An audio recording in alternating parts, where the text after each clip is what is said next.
না ওই যে একটা মানে ইউজ টু হওয়ার তো বিষয় আছে, তাই না?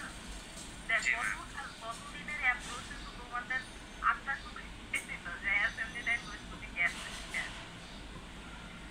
আচ্ছা তাহলে এইবার এই যেহেতু অ্যালফাবেটটা বুঝছো তোমরা, তাহলে অ্যালফাবেটের আর একটা করি হলো ধরো ইউজার ওই যে ইয়া কিবোর্ড কিভাবে কাজ করে আসলে সেটা দেখি। ধরো ওই যে শিফট চাপ যখন আমরা কোনো অক্ষর চাপ করি, চাপ দিই, তখন কি মানে অক্ষরটা বড় হাতে প্রিন্ট হয় না? আবার ধরো বুঝতে পারছো বিষয়, এই যে শিফট চাপ দিয়ে ধরে যখন আমরা টাইপ করি তখন কি হাতের লেখাগুলো বড় আসে না?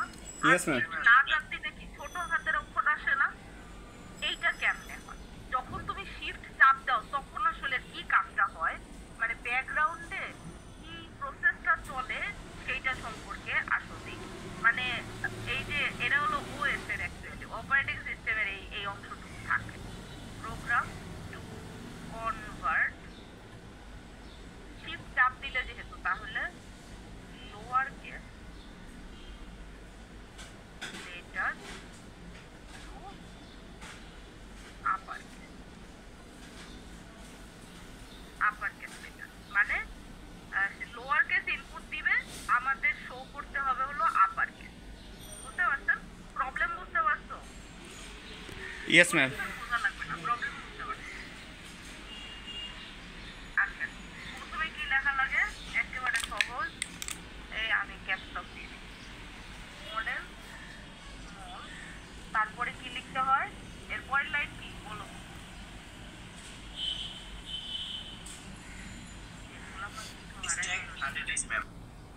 Exactly, very good. স্ট্যাক 100 এই তো সাইমন শিখে গেছে। তারপরে লিখবো হলো ডেটা।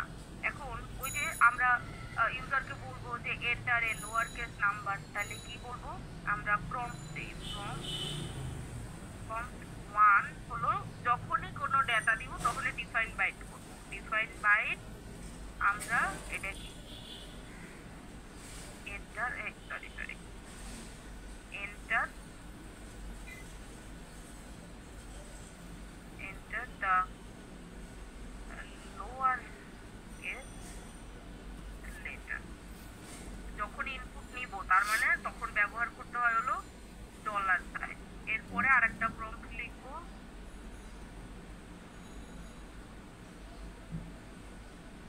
প্রম্পট আর অ্যারে কি সেম কাজ করে? একই কাজ করে, এক ওই যে তখন ওই প্রোগ্রামে বললাম একই জিনিস, কোনো কোনো পার্থক্য না। ডিবি এটা কি হবে? ও the upper case letter, the upper case letter is, এখানেও যেহেতু একটা ভ্যালু আসবে সেহেতু একটা ডলার সাইন। এই হইলো, এটা হলো ডেটার কাজ হয়ে গেল। এরপরে হলো কোডের, এরপরে হলো কোডের কাজ। কোডের কাজ যেহেতু আমরা এই যে প্রম্পট ইউজ করতেছি সেহেতু আমাদের ডেটা মানে ডেটা সেগমেন্টে কোনো ডেটা আছে, এই জন্য আমাদের ডেটা সেগমেন্টটাকে ইনিশিয়ালাইজ করতে হবে। সেটা কিভাবে করলাম তখন? মুভ এক্স এর মধ্যে ডেটা, অ্যাকুমুলেটরের মধ্যে ফুল ডেটাটা রাখবো, আর মুভ কি করতে হয়? ডেটা সেগমেন্টের মধ্যে এক্স রাখতে। এইটা হলো আমাদের মানে এইটা হলো আমরা কি করলাম? ডেটা সেগমেন্টটাকে ইনিশিয়ালাইজ করলাম।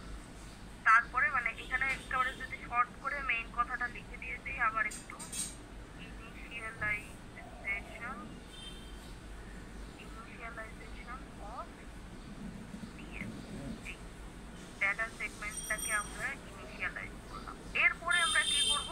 ওই যে মানে প্রম্পটটা যেহেতু এখন কথা হলো আগের বার রাখছিলাম হলো আমরা অ্যারে, অ্যারে রাখছিলাম, এই জন্য আমাদের লোড ইফেক্টিভ অ্যাড্রেস করতে হয়নি। কিন্তু এইবার যেহেতু আমাদের একটা পুরো স্ট্রিং মানে এইচ এর মধ্যে 9 রাখতে হবে, সেহেতু আমাদের এইটা প্রম্পটের লো ইফেক্টিভ অ্যাড্রেসটা লোড করতে হবে। ইফেক্টিভ অ্যাড্রেসটা লোড করতে হয় কিসের মধ্যে? ডিএক্স এর মধ্যে। আর লোড ইফেক্টিভ অ্যাড্রেস কেমনে করতে হয়? LEA DX, prompt underscore 1। এরপরে কি করব? মুভ এক্স 9 ইন্টারাপ্ট 21.8 এটার মধ্যে এটাতে কি হইল, এটা হলো LEA মানে হলো is equal to load effective address load effective address এটা কি করে এবং এটা dx এর মধ্যে load effective address of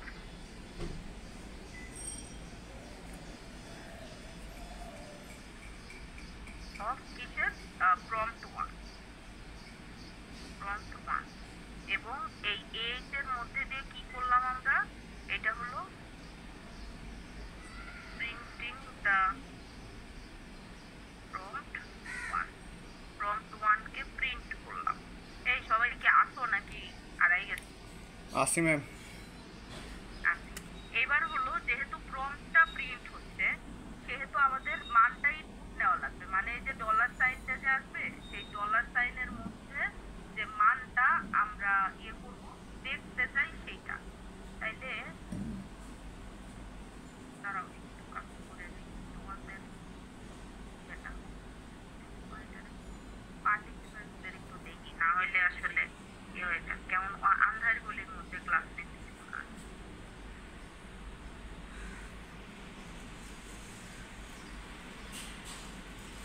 role toll দেখো নাই, আমার অ্যাটেন্ডেন্সটা নিতে গান বাইরে স্যার বললো তখন অ্যাটেন্ডেন্স করি।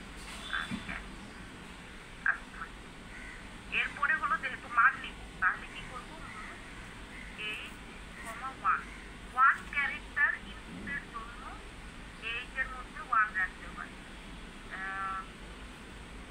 ডিফল্ট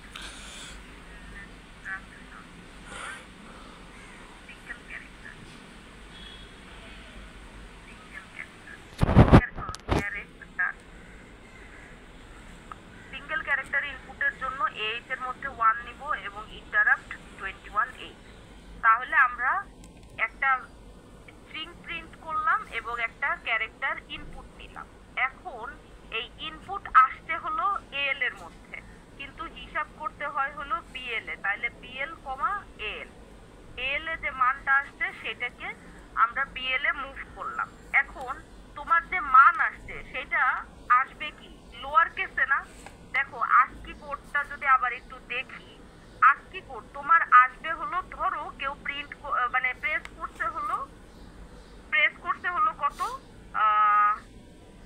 একেবারে যদি বলি ধরলাম স্মল a, ঠিক আছে 61, কেউ প্রেস করছে হলো স্মল a 61। এখন তোমার প্রিন্ট আউটপুট দেখাইতে হবে কি বড় হাতের A না, কত সেটা ম্যাম 41। 61 আর 41 এর পার্থক্য কত? 20 ম্যাম 20। 20 এবং এই 20 কি হেক্সাডেসিমাল সংখ্যা। এবং দেখো ধরো H কেউ প্রিন্ট করছে, H হলো 68 ছোট হাতের H, আর তোমার দেখাইতে হবে বড় হাতের H, আর বড় হাতের H হলো 48। 68 আর 48 এর পার্থক্য কত? 20।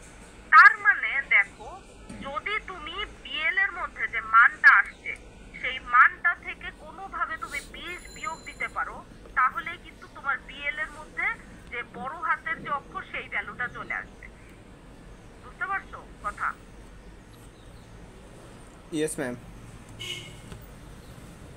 কেউ যদি এই যে M প্রেস করে তাহলে সেটা কত? 6D, তাই না?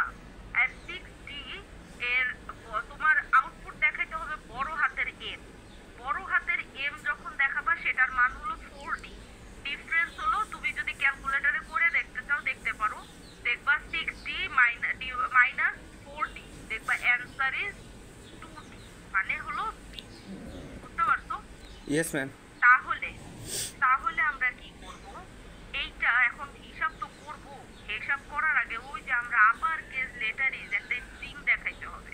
স্ট্রিং দেখানোর তরিকা কি, লোড ইফেক্টিভ অ্যাড্রেস DX এর মধ্যে যে প্রম্পটটা আমরা আউটপুট দেখাবো সেটারে লোড করতে হবে। তারপরে হলো কি করব, মুভ 8 এর মধ্যে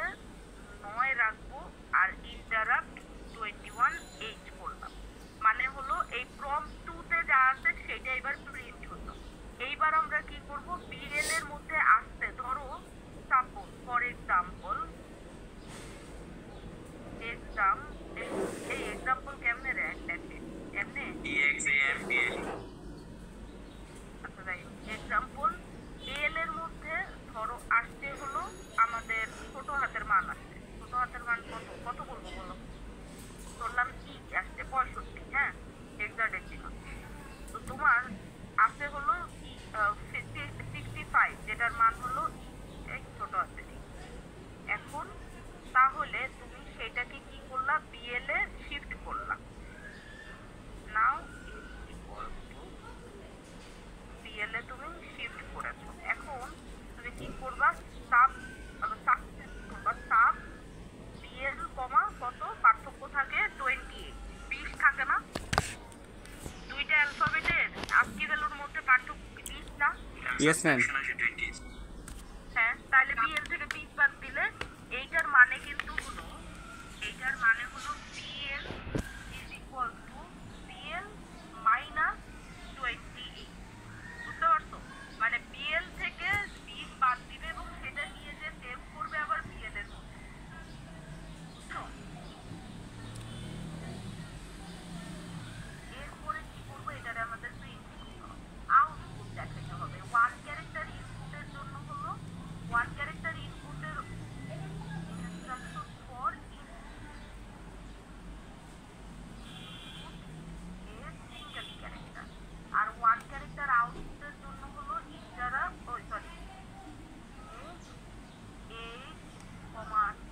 দুই রাখতে হয় আর ইন্টারাপ্ট 21 করতে হবে কিন্তু কথা হলো আউটপুট তো ডিএল থেকে আসে তাহলে কি করতে হবে ডিএল কমা কত টাকা বাই বাই করবে জানি না হয়েছে কিনা না তাহলে আবার ইনকারিং করতে হবে H1 মানে হচ্ছে ওয়ান ক্যারেক্টার ইনপুট আর H2 মানে হচ্ছে ওয়ান ক্যারেক্টার আউটপুট আর H9 কি ম্যাম H9 হলো মানে string output okay ma'am default for output মানে single character output character out এবার রান করি কি হয় কিনা রান বিসমিল্লাহির রহমানির রহিম কি কইলো এন্টার দ্য লোয়ার কেস আরে যেমনে আসছে দেখি তোমার ভালো লাগে কি করবো লোয়ার কেস তাহলে কোনটা দিব বলো আর আর দেখো তো আউটপুট আসছে না এই যে দ্য আপার লেটার ইজ আর বড় হাতের আর আউটপুট আসছে Yes, ma'am. না কিন্তু দেখতে ভালো লাগতেছে না তাই না Yes, ma'am. দেখতে ভালো লাগতেছে না এটা এবার একটুখানি লিখলেই হয়ে যাবে সেটা হলো এইখানে ওই যে মনে আছে ক্যারেজ রিটার্ন তোমাদের আর 13 হলো কিসের জন্য নিচে নামার আর 10 হলো একেবারে লাইনের একেবারে প্রথমে যাওয়ার ক্যারেজ আর হলো লাইন সিট আর ক্যারেজ রিটার্ন তাহলে এবার যদি উল্লেখ করি আবার দেখো ইনশাআল্লাহ নিচের লাইনে চলে আসবে দেখা যাক কত দিব কি দিব বলো Ma'am, M. কোন এম Yes, ma'am. এম না এন দিব এন দিলে বোঝা যাবে এন আসছে এই যে দেখো দেখো Yes, ma'am. Yes, ma'am. আচ্ছা তাহলে বলো তো যদি সবাই বুঝতে পারতো আশা করি বুঝতে পারতো আমার মনে হয় না অত কঠিন লাগতেছে কোনগুলা তোমাদের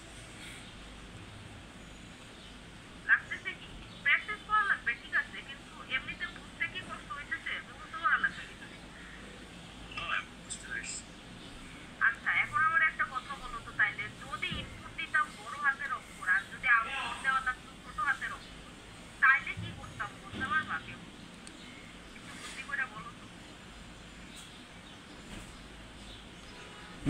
Ma'am, তাহলে এখানে 20 প্লাস করা লাগতো ভেরি গুড এটা কে বললা হেভি তো মজা লাগছে থ্যাংক ইউ ম্যাম মোহাম্মদুল্লাহ।